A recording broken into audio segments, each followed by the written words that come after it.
preparing her and even her womb for that conception. And that's why she had to remain stainless. And we talk about the assumption, ni wanasema kwamba Jesus ascended, Mary was assumed. And you know, he was assumed also alive. And this is a dogma. We have 4 dogmas of Mary. Exactly. The first one is Immaculate Conception. The other one is Assumption.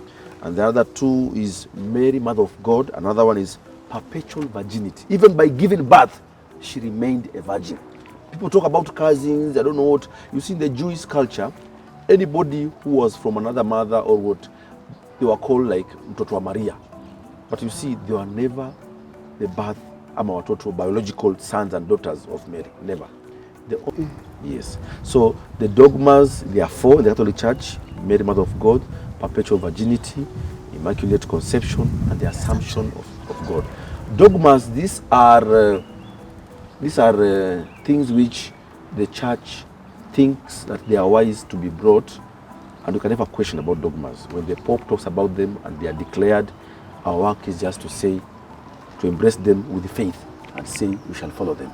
Because sometimes you can reason, and you reach a point where you cannot reason anymore. And that's where now we apply faith. And that's why faith and reason must go hand in hand. And that's why when we go back to the Holy Trinity, if you explain the Holy Trinity, then it means you have explained God. So if you explain God, it means then it is no longer God. Because God is just a mystery. Let it remain like that. And most of the people don't know. We can never understand that concept of the Holy Trinity. Our work is just to say yes and believe. Reason and faith. So you see, the parents of Mother Mary were very silent people, Joachim and Anne. And if you go to, sometimes if you ask Christians, I remember I came to know about Joachim and Anne at a very later stage. And when I came to realize, I realized these were parents who were very devoted, who were very committed to the church. And it is through that God saw something in these parents. That's why he had to choose their parent. And you see, there's nowhere in the Bible where they are mentioned, but there's some doctrine where the church applies and says, let us believe that Mary, the Mother of God, was a person who was obedient to the will of God. And that's why I want this, at this particular moment, just to give examples on why we should celebrate Mary more, because of some few words which she said. She never spoke so much compared to our mothers now. They wanaongea mambo mengi. Lakini ukiangalia Mary, there are few words. And you see, the Gospel of Luke talks more about Mary and women. And if you go and look at Luke chapter 1, verse 34, where Mary say, when Mary was told that she was going to give birth to Jesus, she said, how shall this be since I have no husband? And that's when the Catholics say, you are going to conceive through the power of the Holy Spirit. So the first words of Mary is that one, when she was astonished with the words. Another one is Luke chapter 38, where she says, behold, be done to me according to will. I'm the handmaid of the Lord. So you see that Mary's words are very particular and precise. She doesn't talk so much, very simple and to the point.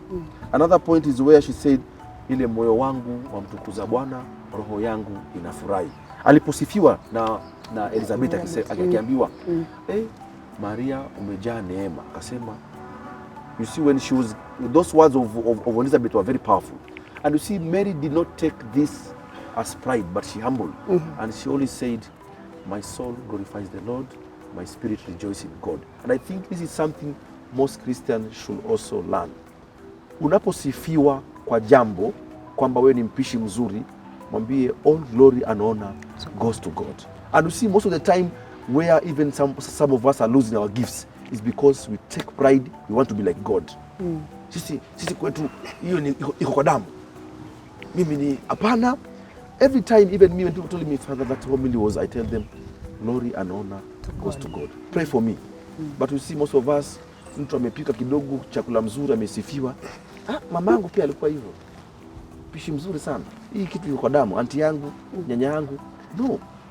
Glory and honor goes to God. And that's where now God will keep on using most of us because of our humility. And that's why you see, up to date, the Catholic Church is standing because of the mother.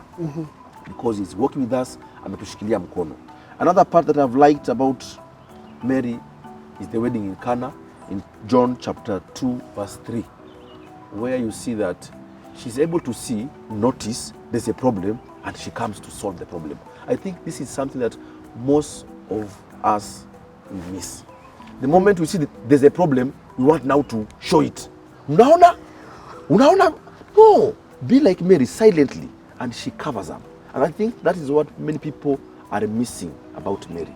She was there to ensure that she helps situations where they were going wrong. And the last part is say, during that wedding, he told those disciples, do whatever he tells you. That's why up to date, us like Christians, we should also learn and say that we should do whatever Jesus tells us, the will of the Father. Fungu saba ya Maria ni vitu ambazo Maria aliziweka kwenye roho yake. Na alizipeleka kwenye roho yake, si ati ilikuwa ni hasira, but it was just to help us that this is the mother ambaye amemwona mtoto wake ameteswa, amewekwa msalabani, alafu pia majibu ambayo alipata. Na ukiangalia wakati alipopeleka Yesu hekaluni, Simoni alipomwona Yesu akasema, aliongea akasema kwamba sasa mruhusu mtumishi wako apumzike kwa amani, kwa sababu ameona ule ufalme wa Mungu ambao umekuja pale. Because aliambiwa hataona mauti mpaka amuone Yesu. Na yale maneno ya Simeon yalikuwa mazito mno, na Mariamu aliweka moyoni. Yesu alipopotea hekaluni akaambia mamake, kwani hukupaswa kujua kwamba yafaa niwe katika nyumba babangu? Aliweka moyoni. So these are just words and telling us people kwamba katika maisha we shall go through sorrows, but how do we react? Mary is a perfect example. Mary did not overreact, but Mary pondered and prayed about those sorrows moment in her life. Na yalikuwa 7, na Wakristo wengi nakumbuka tunapokwenda katika, kuna wale Wakristo ambao they are very devoted. Unajua there are some devotions. Na kuna Wakristo wengi who are very devoted on those 7 sorrows, praying about them, asking Mary to give them the strength, asking Mary to give them at least nguvu ya kutembea, because changamoto ni nyingi. So zile sorrows ama zile machungu zinatusaidia sisi pia katika machungu yetu ya maisha, tuweze kumwambia Mother Mary atembee na sisi, atupe nguvu kama vile yeye alivyokuwa na nguvu, because there is nothing painful like a mother seeing the son die on the cross and you cannot do anything. Yes. Kutokana na mila na desturi za Wayahudi, Joseph hakuwa mtu mzee. Ni vile tu watu wanaangalaga tu zile mandevu na nini wanasema alikuwa mtu mzee, but alikuwa tu ni mtu ambaye kweli alikuwa na maadili mazuri katika jamii, na alikuwa tayari ameshamposa, na alikuwa tayari kumuoa. Na nakumbuka wakati wakingojea sasa kufanya harusi, Yusufu akasikia kwamba Maria ana mimba. Akashtuka, itakuwaje na bado sisi sijaenda na yeye. So akipanga kumwacha, malaika anamtokea Yusufu. Unajua kama kweli Yusufu hajakuwa mtu mzee, angeambiwa wewe mwache huyu kwa sababu ameteuliwa na Mungu kumzaa Kristo, mwache. Lakini aliamua kutii. And that's why hata leo asubuhi katika kanisa niliwaambia kwamba there is no single place in the Bible where Joseph has spoken. Joseph was a man of action. And I think that is something also we as Christians, Katoliki, lazima tuwe watu kama hivyo. Let us be people of action. Tusiwe watu wa maneno tu. Utatoa, utakuja lakini waoni. Let us be men of action, that whatever, and Christians of faith. Kwamba faith yetu tunasema kwamba faith without action is dead. So Wakatoliki lazima tuwe tunawajibika katika wito wetu, katika jumuiya zetu, katika vikundi vyetu kama Yusufu. And that's why nikamwambia asubuhi kwamba a very effective messenger of God has 3 things. He listens, he obeys, he acts. Look at Joseph. Alipoambiwa kwamba Mariamu atapata mimba, usimwache, alisikiliza, akatii, akafanya. Wakati waliposikia watoto wanauliwa, akaambiwa mchukue Yusufu, mchukue mama na mtoto wake, muende wapi? Misri. Alisikia, akatii, aka-act. And that's why every time I tell Christians, for us to do even miracles to happen to us, listen, obey, act. Na hivyo utaona kwamba mambo mengi yatatendeka. Mambo yatendeki tu kwa maneno. Audio Jungle.